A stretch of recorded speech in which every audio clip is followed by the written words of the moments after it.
This is Chapter 6 of Jane Eyre. The next day commenced as before, getting up and dressing by rushlight, but this morning we were obliged to dispense with the ceremony of washing. The water in the pitchers was frozen. A change had taken place in the weather the preceding evening, and a keen northeast wind, whistling through the crevices of our bedroom windows all night long, had made us shiver in our beds and turned the contents of the ewers to ice. Before the long hour and a half of prayers and Bible reading was over, I felt ready to perish with cold. Breakfast time came at last, and this morning the porridge was not burnt. The quality was eatable, the quantity small. How small my portion seemed. I wished it had been doubled. So, pitchers of water that they're supposed to wash in are frozen. There's crevices or cracks and openings in the windows, so cold night air is coming in. Jane's exhausted. Porridge is at least eatable today, but it's a very small portion. In the course of the day, I was enrolled a member of the fourth class, and regular tasks and occupations were assigned me. Hitherto, I had only been a spectator of the proceedings at Lowood. I was now to become an actor therein. At first, being little accustomed to learn by heart, the lessons appeared to me both long and difficult.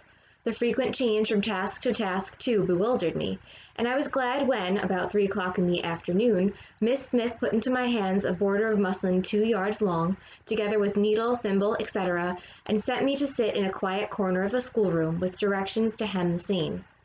At that hour most of the others were sewing likewise, but one class still stood round Miss Scatcherd's chair reading, and as all was quiet, the subject of their lessons could be heard, together with the manner in which each girl acquitted herself, and the animadversions or commendations of Miss Scatcherd on the performance. It was English history. Among the readers I observed my acquaintance of the veranda. At the commencement of the lesson, her place had been at the top of the class, but for some error of pronunciation or some inattention to stops, she was suddenly sent to the very bottom.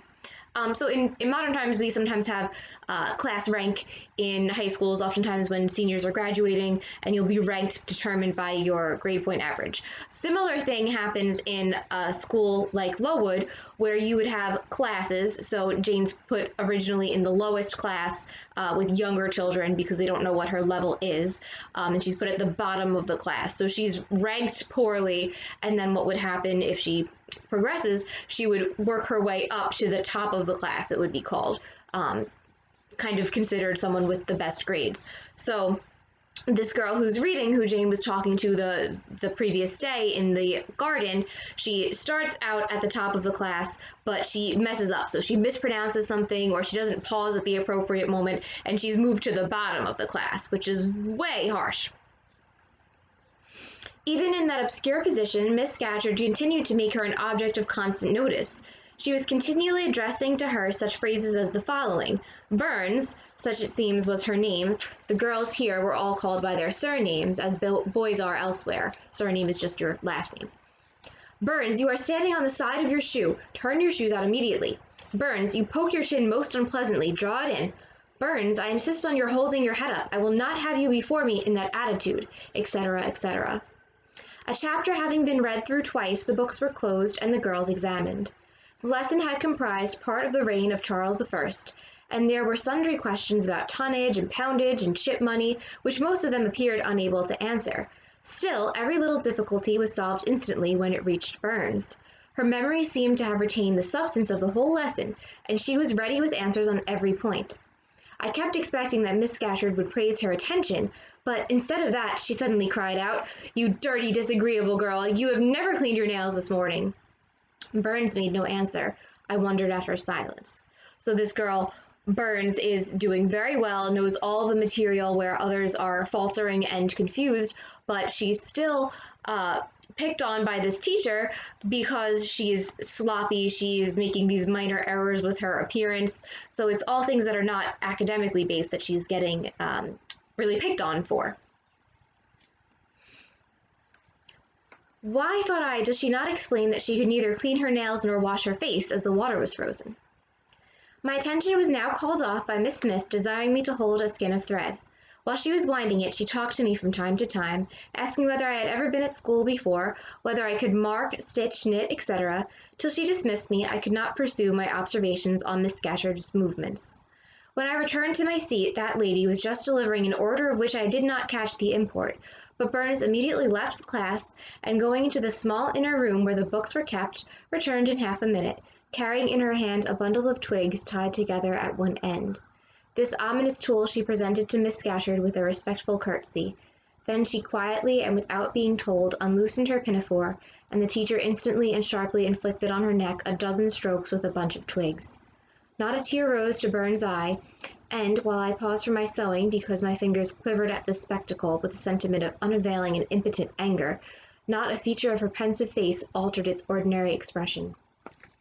So when Jane looks back to see how Helen and Miss Scatcherd are proceeding, Helen leaves, comes back with a bunch of twigs, and Miss Scatcherd hits Helen with that bundle.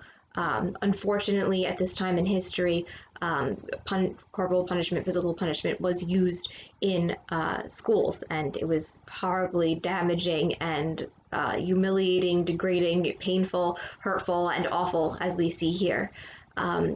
This girl Burns does not react to it, but Jane certainly reacts. She feels anger, quite understandably, but it's impotent anger, so she doesn't know what to do with all this anger she's feeling. "Harden, girl," exclaimed Miss Scatcherd, "nothing can correct you of your slatternly habits. Carry the rod away." Slatternly means sloppy. Burns obeyed. I looked at her narrowly as she emerged from the book closet. She was just putting back her handkerchief into her pocket, and the trace of a tear glistened on her thin cheek. The play hour in the evening I thought the pleasantest fraction of the day at Lowood. The bit of bread, the draught of coffee swallowed at 5 o'clock, had revivified vitality, if it had not satisfied hunger. The long restraint of the day was slackened. The schoolroom felt warmer than in the morning, its fires being allowed to burn a little more brightly, to supply in some measure the place of candles not yet introduced. The ruddy gloaming, the licensed uproar, the confusion of many voices gave one a welcome sense of liberty.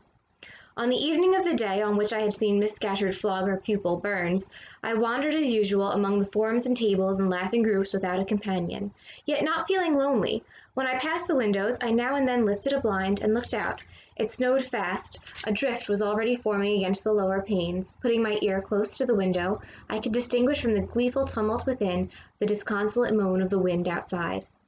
Probably, if I had left a good home and kind parents, this would have been the hour when I should most keenly have regretted the separation. That wind would then have saddened my heart.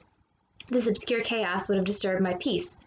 As it was, I derived from both a strange excitement and reckless and feverish. I wished the wind to howl more wildly, the gloom to deepen to darkness, and the confusion to rise to clamor.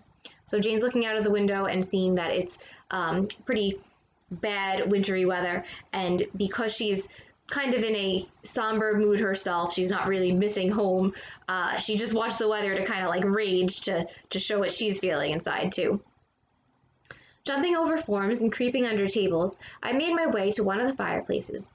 There, kneeling by the high wire fender, I found Burns, absorbed, silent, abstracted from all round her by the companionship of a book, which she read by the dim glare of the embers. "Is it still Rasselas?" I asked, coming behind her. "Yes," she said, "and I have just finished it." And in 5 minutes more she shut it up. I was glad of this.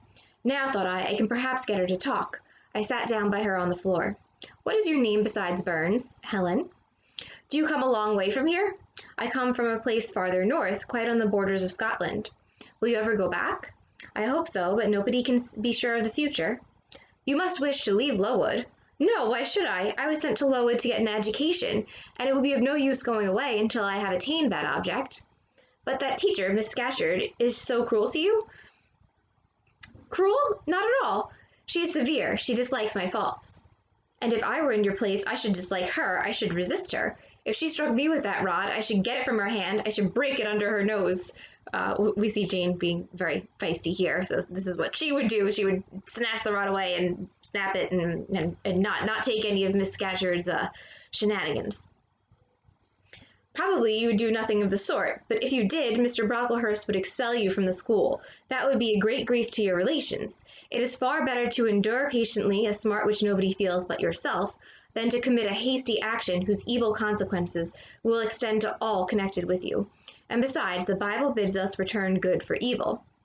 "But then it seems disgraceful to be flogged, and to be sent to stand in the middle of a room full of people, and you are such a great girl. I am far younger than you, and I could not bear it."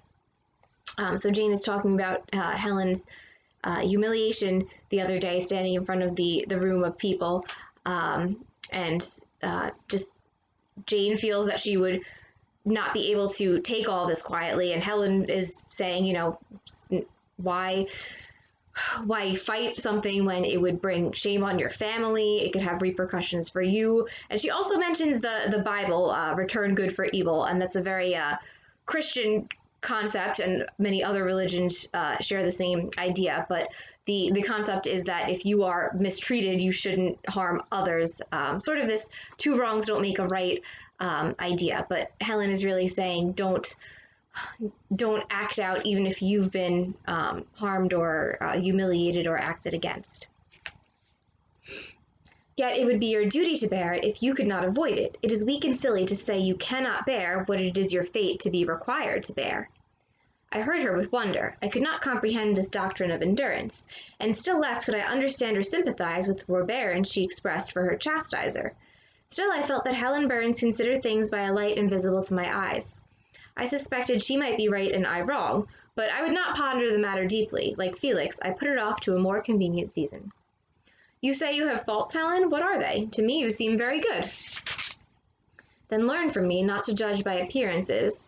I am, as Miss Scatcherd said, slatternly. I seldom put and never keep things in order. I am careless. I forget rules. I read when I should learn my lessons. I have no method. And sometimes I say, like you, I cannot bear to be subjected to systematic arrangements. This is all very provoking to Miss Scatcherd, who is naturally neat, punctual, and particular. And cross and cruel, I added, but Helen Burns would not admit my addition. She kept silence. Is Miss Temple as severe to you as Miss Scatcherd? At the utterance of Miss Temple's name, a soft smile flitted over her grave face. Miss Temple is full of goodness. It pains her to be severe to anyone, even the worst in the school. She sees my errors and tells me of them gently, and if I do anything worthy of praise, she gives me my meed liberally. Just so you know, mead is alcohol, but in this case, Helen just means like succor, like praise, good feelings. So just know that is a metaphorical use of the word mead. One strong proof of my wretchedly defective nature is that even her expostulations, so mild, so rational, have not influenced to cure me of my faults, and even her praise, though I value it most highly, cannot stimulate me to continued care and foresight. That is curious, said I. It is so easy to be careful. For you, I have no doubt it is. I observed you in your class this morning, and saw you were closely attentive. Your thoughts never seemed to wander while Miss Miller explained the lesson and questioned you. Now mine continually rove away. When I should be listening to Miss Scatcherd and collecting all she says with assiduity, I often lose the very sound of her voice. I fall into a sort of dream. Sometimes I think I am in Northumberland, and that the noises I hear round me are the bubbling of a little brook which runs through Deepden near our house. Then, when it comes my turn to reply, I have to be awakened, and having heard nothing of what was read for listening to the visionary brook, I have no answer ready. So Helen is admitting her faults, that she's sloppy and inattentive and has trouble focusing. She kind of falls into a daydream and thinks of her home, and she willingly admits that is her fault. Miss Temple treats her very differently than Miss Scatcherd, so Miss Temple gently reminds her of what may be going wrong, but is not severe at all. And Helen even says that Miss Temple doesn't like to really yell at or get angry at anyone. Miss Temple is teacher goals. Yet how well you replied this afternoon. It was mere chance. The subject on which we had been reading had interested me. This afternoon, instead of dreaming of Deepden, I was wondering how a man who wished to do right could act so unjustly and unwisely as Charles I sometimes did. And I thought what a pity it was that, with his integrity and conscientiousness, he could see no farther than the prerogatives of the crown. If he had been but able to look to a distance and see how what they call the spirit of the age was tending. Still, I like Charles. I respect him. I pity him, poor murdered king. Yes, his enemies were the worst. They shed blood they had no right to shed. How dared they kill him? Helen was talking to herself now. She had forgotten I could not very well understand her, that I was ignorant, or nearly so, of the subject she discussed. I recalled her to my level. And when Miss Temple teaches you, do your thoughts wander then? No, certainly, not often, because Miss Temple has generally something to say which is newer than my own reflections. Her language is singularly agreeable to me, and the information she communicates is often just what I wish to gain. Well then, with Miss Temple you are good? Yes, in a passive way. I make no effort. I follow as inclination guides me. There is no merit in such goodness.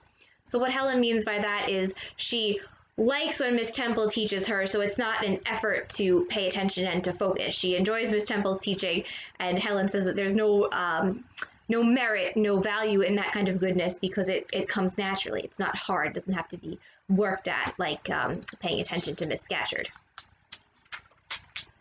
A great deal. You are good to those people who are good to you. It is all I ever desired to be. If people were always kind and obedient to those who are cruel and unjust, the wicked people would have it all their own way. They would never feel afraid, and so they would never alter, but grow worse and worse. When we are struck without a reason, we should strike back again very hard. I am sure we should, so hard as to teach the person who struck us never to do it again. You will change your mind, I hope, when you grow older. As yet you are but a little untaught girl. But I feel this, Helen. I must dislike those who whatever I do to please them, persist in disliking me. I must resist those who punish me unjustly. It is as natural as that I should love those who show me affection, or submit to punishment when I feel it is deserved. Heathens and savage tribes hold that doctrine, but Christians and civilized nations disown it. How? I don't understand. It is not violence that best overcomes hate, nor vengeance that most certainly heals injury. What then? Read the New Testament and observe what Christ says and how he acts. Make his word your rule and his conduct your example. What does he say? Love your enemies, bless them that curse you, do good to them that hate you and despitefully use you. Then I should love Mrs. Reed, which I cannot do. I should bless her son John, which is impossible. In her turn, Helen Burns asked me to explain, and I proceeded forthwith to pour out, in my own way, the tale of my sufferings and resentments. Bitter and truculent when excited, I spoke as I felt, without reserve or softening. Helen heard me patiently to the end. I expected she would then make a remark, but she said nothing. Well, I asked impatiently, is not Mrs. Reed a hard-hearted, bad woman? She has been unkind to you, no doubt, because, you see, she dislikes your cast of character, as Miss Scatcherd does mine. But how minutely you remember all she has done and said to you. What a singularly deep impression her injustice seems to have made on your heart. No ill usage so brands its record on my feelings. Would you not be happier if you tried to forget her severity, together with the passionate emotions it excited? Life appears to me too short to be spent in nursing animosity or registering wrongs. We are, and must be, one and all, burdened with faults in this world. But the time will come soon when I trust we shall put them off in putting off our corruptible bodies, when debasement and sin will fall from us with this cumbrous frame of flesh, and only the spark of the spirit will remain, the impalpable principle of light and thought, pure as when it left the Creator to inspire the creature, whence it came and will return, perhaps again to be communicated to some being higher than man, perhaps to pass through gradations of glory from the pale human soul to brighten to the seraph. Surely it will never, on the contrary, be suffered to degenerate from man to fiend. No, I cannot believe that. I hold another creed, which no one ever taught me, which I seldom mention, but in which I delight and to which I cling, for it extends hope to all. It makes eternity a rest, a mighty home, not a terror and an abyss. Besides, with this creed, I can so clearly distinguish between the criminal and his crime. I can so sincerely forgive the first while I abhor the last. With this creed, revenge never worries my heart, degradation never too deeply disgusts me, injustice never crushes me too low. I live in calm, looking to the end. Helen's head, always drooping, sank a little lower as she finished the sentence. I saw by her look she wished no longer to talk to me, but rather to converse with her own thoughts. She was not allowed much time for meditation. A monitor, a great rough girl, presently came up, exclaiming in a strong Cumberland accent, "Helen Burns, if you don't go and put your drawer in order and fold up your work this minute, I'll tell Miss Scatcherd to come and look at it." Helen sighed as her reverie fled, and getting up, obeyed the monitor without reply as without delay. So Helen and Jane have a pretty philosophical conversation for kids in this chapter, but Jane basically is of the idea that if someone treats you well, you should treat them well and show them respect. If someone treats you horribly, you should fight back against them and resist them and not treat them with kindness. Helen believes that you should treat everyone with kindness and compassion no matter what they do to you and how they treat you. These are two very different ideas and ways of thinking and looking at the world. Helen's view, as she states, is very clearly informed by Christianity, so it's a very Christian doctrine that if you, and again, other religions share this, that if you are mistreated, you should not lash out, but accept what has happened and not treat others unkindly. You should bear it. Jane's ideas are very much in line with what we've seen her do previously, which is to act out and to fight against someone. Jane didn't do that before our book started. When she stands up to John Reed, that's her first instance, really, of fighting back for someone. But it seems that Jane has now very deeply taken that to heart. So Jane tells Helen the story of her family, and Helen remarks that she remembers everything that has been done wrong to her. And Helen also says that it would be easier if you could forget the injuries and the injustices and not remember all of these awful things that had happened to you in so great detail, but if you just moved on and progressed forward, which is a very hard thing to do, but we can maybe see her point that perhaps to hold on to injuries and grudges and hurt can be unhealthy.